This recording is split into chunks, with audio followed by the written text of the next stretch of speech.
이제 가장 중요한 거는 기업도 있고 그리고 네. 기계도 있지만 사람이 가장 중요한 것 네, 같은데요. 맞습니다. 의료기기 산업에 필요한 인재상과 과학 전문가란 어떤 것인지 그거에 대해서 네. 여쭤보겠습니다. 네. 4차 산업혁명이 진행되고 있고 다양한 데이터가 융합된 서비스가 만들어지고 있습니다. 이제는 코딩이 기본 소양이라는 말도 나오고 있는데요. 의료기기 산업도 다양한 분야와 융합돼서 수많은 서비스가 만들어지고 있습니다. 네. 이에 따라서 다양한 분야의 정보를 다루고 활용할 수 있는 인재가 필요할 것 같고요. 의료산업의 업무 분야는 다양하지만 의료기기 개발 업무를 하고 싶으시다고 한다면 네. 일단은 ICT 기술과 데이터에 대한 이해도가 조금 있으셔야 될 것 같습니다. 의료기기에 대한 이해도도 겸비하면 좋겠지만 사실상 그러기는 이제 쉽지는 않을 것 같고요. ICT와 데이터 부분의 지식을 기반으로 다양한 방면으로 확장할 수 있는 인재가 좀 필요할 것 같습니다. 또한 ICT 분야의 특성상 기술 발전의 속도가 굉장히 빠릅니다. 이렇게 쏟아지는 다양한 지식과 기술을 받아들이고 유연하게 대처할 수 있는 인재가 좀 필요할 것 같습니다. 의료기기 관련 기술 전문가가 되기 위해서는 ICT 기술, 그리고 데이터 활용 기술, 네. 그리고 의료 지식을 잘 융합할 수 있는 능력이 좀 필요한데요. 4차 산업혁명 시대의 핵심은 데이터라고 저는 생각하고 있고요. ICT 기술, 그리고 의료 지식, 데이터 분석 기술을 활용해서 다양한 의료 데이터를 이해하고 목적에 맞게 활용하실 수 있다고 한다면 저는 그분은 이제 전문가라고 생각할 수 있을 것 같습니다. 그러면 필요한 인재들이 참 많을 텐데 네. 등용할 때 좀 어려웠던 점이 있을까요? 네, 맞습니다. 저희도 항상 고민이 있는 부분인데요. 네. 강원도에서는 ICT 관련 인재를 등용하기가 쉽지가 않습니다. 요즘 개발자가 부족하다는 기사를 많이 보셨을 텐데요. 네. 4차 산업혁명과 함께 다양한 ICT 기술을 활용한 서비스가 만들어지고 있습니다.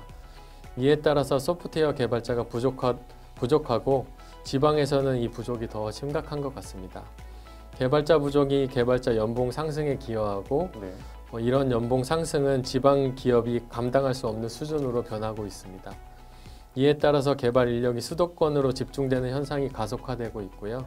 지방은 더욱더 개발자 구직난을 겪는 것 같습니다. 그렇다면 이제 의료기기 산업 속에서 ICT 전문 인력의 필요성과 양성 네. 방안에 대해서 좀 구체적으로 그리고 네. 더 중요하다 보니까 네네. 설명 부탁드리겠습니다. 일단 ICT 기술은 4차 산업혁명의 기본이 되는 기술로 네. 어떻게 보면 이제 상식처럼 변하고 있는데요. 의료기기 산업도 다양한 의료기기와 데이터가 융합되는 형태로 변하고 있습니다. 네. 이를 위해서는 ICT 기술을 갖고 있는 전문 인력을 양성할 필요가 있는데요. 네. ICT 인력의 수와 교육, 훈련 등은 타 산업에 비해서는 조금 우수하지만 네. 글로벌 경쟁력을 가진 인재는 부족하다고 볼 수 있는데요. 우수 인재 육성을 위해서 우수 연구소라든지 네. 대학의 혁신을 위한 지속적인 시설 투자와 인재 육성 지원이 필요할 것 같습니다. 네. 그리고 또한 우수한 인재가 해외 또는 수도권 집중을 방지하기 위해서 유망한 지방 중소기업들을 육성하고 이를 통해서 양질의 일자리를 제공할 필요가 있을 것 같습니다. 다시 그러면 기초과학에 대해서 얘기를 좀 나눠보려고 해요. 강원 ICT 융합연구원이 생각하는 기초과학의 중요성이 어떤 게 있을까요? 일단 저도 기초과학을 활용해서 다양한 응용 서비스를 개발을 하고 있는데요. 네. 기초과학이 있었기에 이런 응용과학도 함께 발전할 수 있었다고 생각을 하고 있습니다. 강원도의 주력 산업 중에 하나로 의료기기 산업이 지속적으로 발전하고 있지만 네. 이런 발전 배경에는 물리학과 화학 등 발전이 뒷받침하고 있다고 볼 수가 있습니다. 네. DNA의 발견, X선의 발견 등 이런 다양한 기초과학을 바탕으로 CT, MRI 등 의료기기들이 개발되고 있고요. 이런 최신 장비에서 발생한 데이터들이 다시 인공지능에 활용되고 있습니다. 첨단 기술을 보유한 기업이 시장을 선점할 수 있고 네. 첨단 기술은 기초과학을 기반으로 개발할 수 있습니다. 이에 따라서 선진국은 기초과학 육성을 강조하고 있고요. 기초과학은 자연의 원리와 해답을 찾아가는 방법을 가르치기 때문에 새로운 기술의 영역을 개척하고 탐구하는 방법을 알려주는 학문입니다. 네. 이런 이유로 기초과학에 대한 중요성은 점점 증가하고 있고요. 네. 기초과학에 대한 지원 및 인력 양성에 대한 투자가 네. 지속적으로 이루어져야 될 것 같습니다. 우리 학생들도 기초과학을 어렵게만 생각하지 말고 좀 다가갔으면 좋겠네요. 네, 맞습니다. 그러면 IoT 기반 헬스케어 플랫폼 산업의 네. 향후 과제에 대해서 궁금하신 분들이 많을 것 같은데요. 네. 설명 부탁드리겠습니다. 일단 플랫폼은 사용자가 많아지면 많아질수록 그 네. 파급력이 커지는데요. 저희도 현재 구축한 매드비즈 플랫폼을 더 많은 기업이 활용하고 사용할 수 있도록 네. 많은 고민을 해야 될 것 같습니다. 그러기 위해서는 다양한 의료기기 기업들을 디지털 헬스케어로 전환하실 수 있도록 저희가 도움을 드릴 수 있는 방안에 대해서 함께 고민을 해봐야 될 것 같고요. 현재 매드비즈 플랫폼은 하드웨어 게이트웨이와 소프트웨어 게이트웨이를 제공하고 있지만 이 이외에도 다양한 방법으로 활용하실 수 있도록 저희가 조금 데이터 연동을 위한 방법을 지원할 예정에 있습니다. 네. 그리고 또한 개인 생체 데이터는 미래 의료 혁신 및 보건 산업의 혁신 성장을 주도할 것이라고 예상이 되는데요. 네.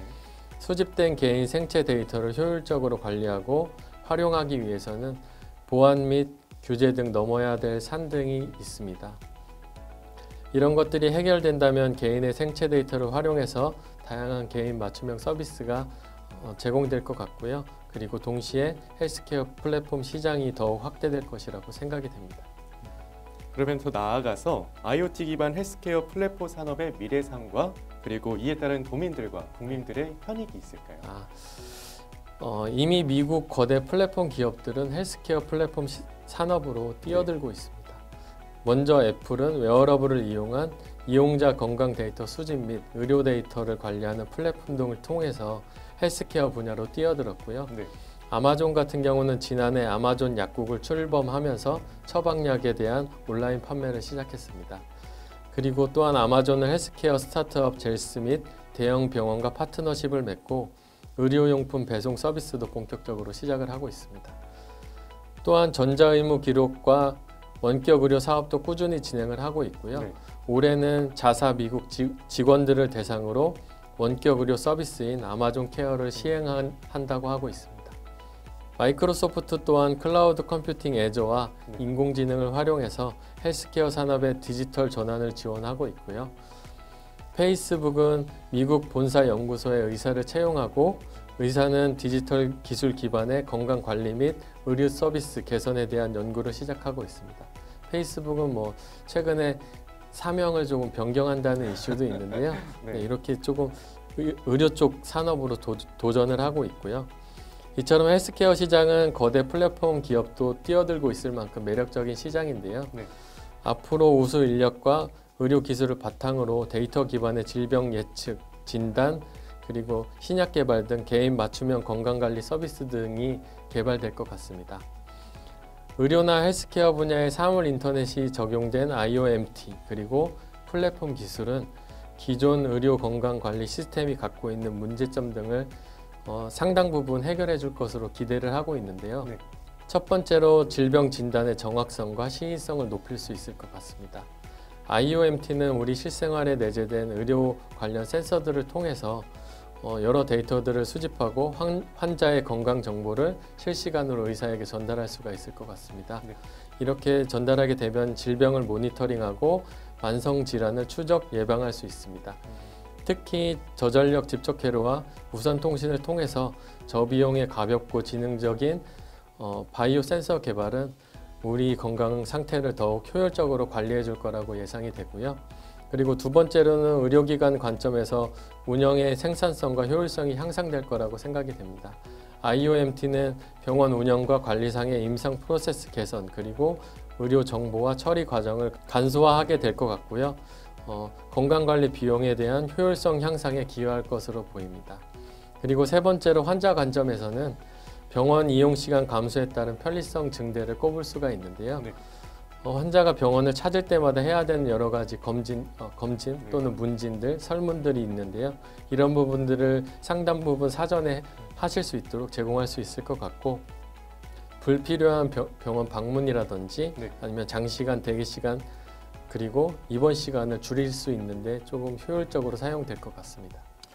그럼 IoT 기반 헬스케어 플랫폼 사업이 산업적인 측면과 함께 공공의료의 사각지대를 줄일 수 있다는 그런 네. 장점도 보일 수 있을 것 네, 같아요. 맞습니다.